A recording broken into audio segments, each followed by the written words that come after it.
Hello, this is Peter Galante again, And Cassandra Coop. and we're looking at a couple of web pages that I want you to take a look at.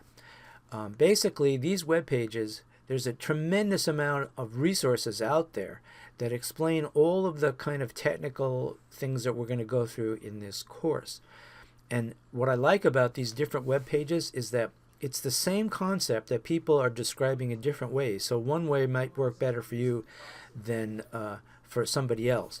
So this one here, we're looking at the Ultimate Beginner's Guide to Exposure, and that's like the number one. We're going to put the link on the D2L page. Okay, so we're trying to wrap our heads around what exposure is. And so we have the aperture, which is the opening. So right now we're looking at some window blinds, and if the blinds are closed, you don't have much light coming through. But as the blinds open up, you have more light coming through, and then if the blinds are fully open, you can see in this picture, it's it's like looking out the window, right? And then scroll up a little bit more, right? Now this is literally what we have in a camera. So it's not a window blind, but it's a opening, it's a hole. And the irony here is that the bigger the opening, the smaller the number.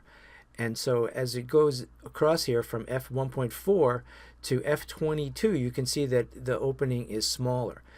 And so that gives us less light coming in. That also has another kind of effect, that it increases the depth of field. The depth of field means what is in focus, or it's really the area of apparent focus, okay? So, and the reason these are called F, because they're not literally, it's not a measurement. F1.4 is not a measurement. You can't take a ruler out and measure that, because every camera at F1.4, the opening will be slightly different. So that F stands for, it's a mathematical equation. It's not a measurement, okay? So let's scroll down on the page a little bit more and look at depth of field. So here we have this bottle that's in focus, and you can see that the background is out of focus. So we're back recording now. All right, so here you're looking at the effect of aperture on depth of field. So this is got an f2.0, which is a relatively big opening, even though the number is small. And you can see that the bottle's in focus, but the background's not. Okay, let's go to the next one. And you can see here, now we're at f8. We're at about a middle ground, and we have, kind of more in focus on the background than we did before. And then if we go down to this one, you see at f16 the background is almost totally in focus. So f16 is a big number, small opening, bigger depth of field.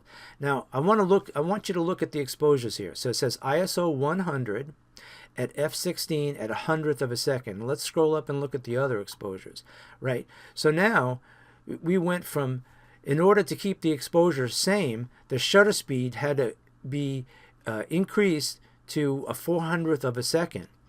And then go up to the top one again, right? So now it's at 4,000ths of a second. So these all have the same exposure, which means for every time you move the aperture, you have to change something like the ISO or the shutter speed to balance the exposure out. So when we go from f2.0 to f4.0, we have to change the shutter speed. Each one of these things is in full steps, which we call one f-stop. So scroll to the next one here, right? So to go to 8, we had to go from underneath that list.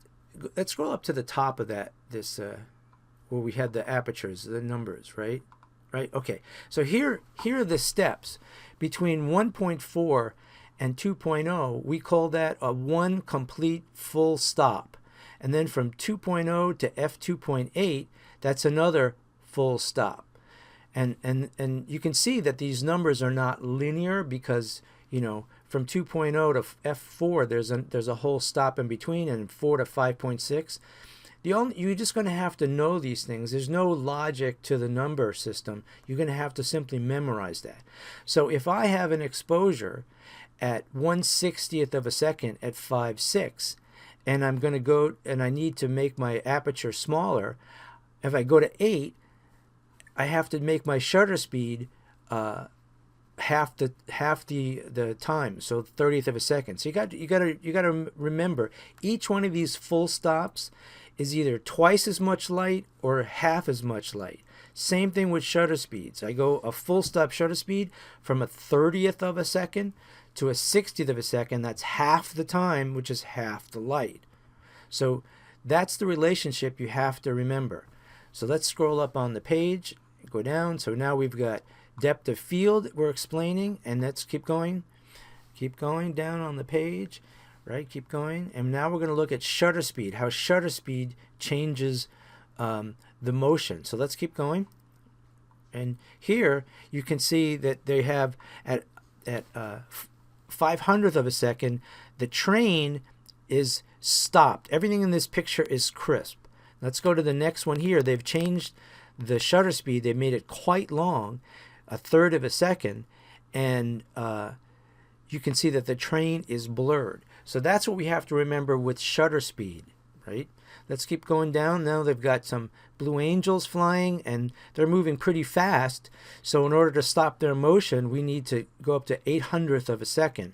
Now let's go to the next one here. You can see that water is really, really blurred, right? Because it's a half of a second. So the water moved quite a long time. So these shutter speed and aperture are really going to be the first two assignments we're going to deal with. So we're going to look more at this in the future. But I'd like you to read all of these web pages that we linked, and so you can get a sense of what it is. We're going to briefly go through the next two in the next two videos, okay?